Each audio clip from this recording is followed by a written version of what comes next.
अतिथि भी प्रसन्न होकर गए, हमें भी संतोष रहा। हम ना कह देते तो हमारी भी व्रत टूटता, चूंकि साधु ना नहीं कह सकता। ये साधु का व्रत है।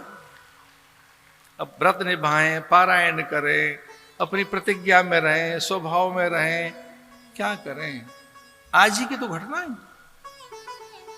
अतिथि प्रसन्न होकर चले गए, हमने कहा ना नहीं कहेंगे। पर हां, इसका अर्थ है क्रम मत छोड़ना, पूजा मत छोड़ना, उपासना नहीं। ब्राह्मण को तो ये प्रतिदिन करना ही चाहिए, रुग्ण अवस्था में भी है। अगर आप रोग शैया पर हो तब भी 24 गायत्री से कम नहीं होनी चाहिए। औषधि आधारित जीवन में भी ये बताया है। मंत्र मत छोड़ देना अपना। आप भी चलते फिरते, खाते पीते, सोते गुरु मंत्र का, इष्ट मंत्र का, जो माता पिता ने मंत्र दिया वो, अथवा जो आपका साधना का मंत्र है, उसे त्याग मत देना। उसी से बल आता है।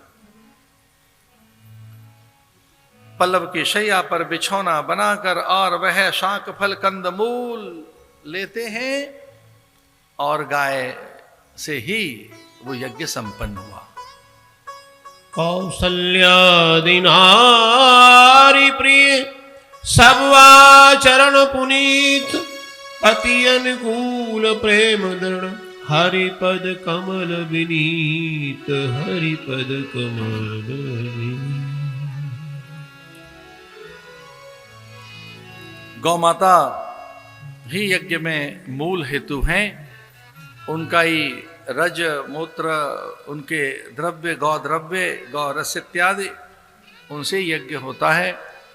इनके पिता भी दशरथ गौ के यज्ञ से ही, गौ माता के वस्तुओं के यज्ञ से ही प्रकट हुए। उनके पिता के पिता के पिता के पिता के पिता के पिता कौन? दिलीप आदि।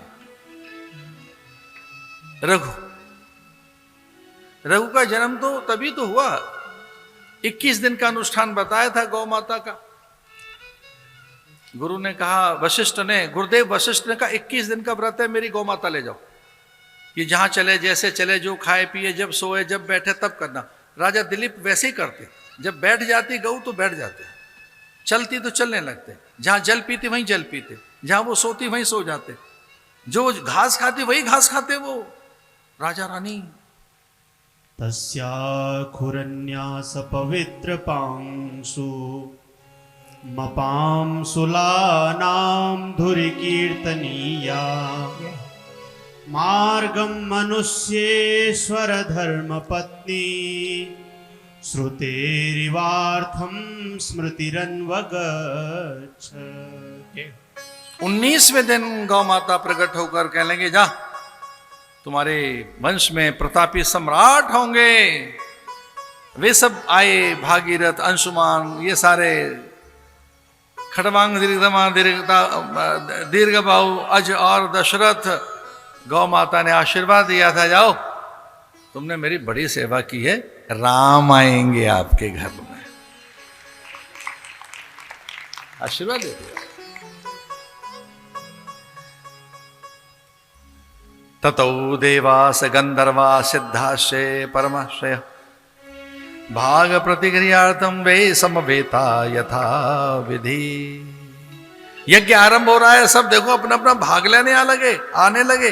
ततो देवा स गंधर्वा सिद्धाश्च महर्ष ता समेत्य यथा न्यायम तस्मिन् सदसि देवता, अब्रह्मलोकार कर्तारम ब्राह्मणम वचनम तब। भगवान आएंगे ये जानकर ब्रह्मा जी प्रकट हो गए। एक दूसरे को देख रहे हैं, लेकिन मनुष्य नहीं देख पा रहे उनको। राजा दशरथ उनको नहीं देख पा रहे हैं, रानियां नहीं देख पा रही हैं। यज्ञ स्थल पर देवगणों का आगमन हो गया। सिद्ध मुनि और लोकपाल, दिग्पाल, महर्षि, पित्र आ गए, सब देव आ गए, ब्रह्मा जी प्रकट हो गए। और ब्रह्मा जी ने कहा कि देखिए अब इनका यज्ञ फलीभूत हो रहा है, हम इन्हें आशीर्वाद देंगे। त्वया तस्मै वरो दत्तः प्रीतेन भगवंस्तदा मानवान्तस्य तम नित्यम सर्वम तस्य क्षमामहे।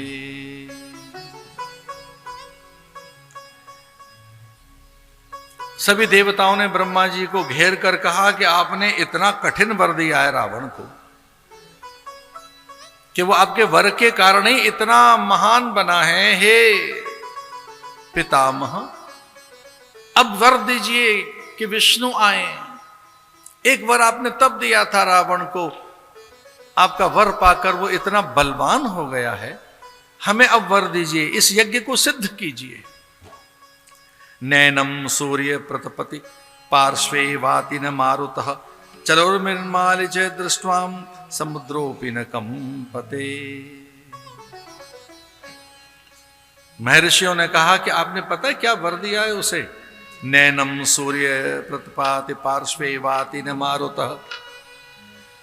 पवन उसे प्रभावित नहीं कर सकती, अग्नि उसे प्रभावित नहीं कर सकती। आपने इतना बड़ा वर दिया है कि कभी कभी सूर्य और चंद्र भी असहज हो जाते हैं उसके सामने, और समुद्र भी उसकी आज्ञा में ही चलता है। चलोर्मिर्मालितम दृष्ट्वा समुद्रोपि न कंपते।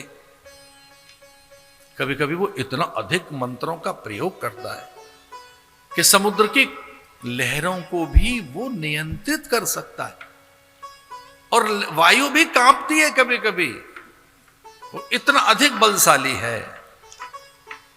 एव मुक्त सुरे स्वचिंता तम ब्रवीत हंतायम विदितस्त्वय वधोपाय दुरात्मना।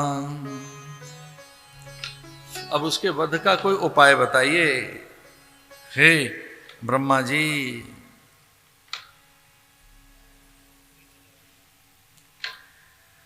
ब्रह्मा जी ने कहा हाँ, एक उपाय मुझे सूझता है। कौन सा?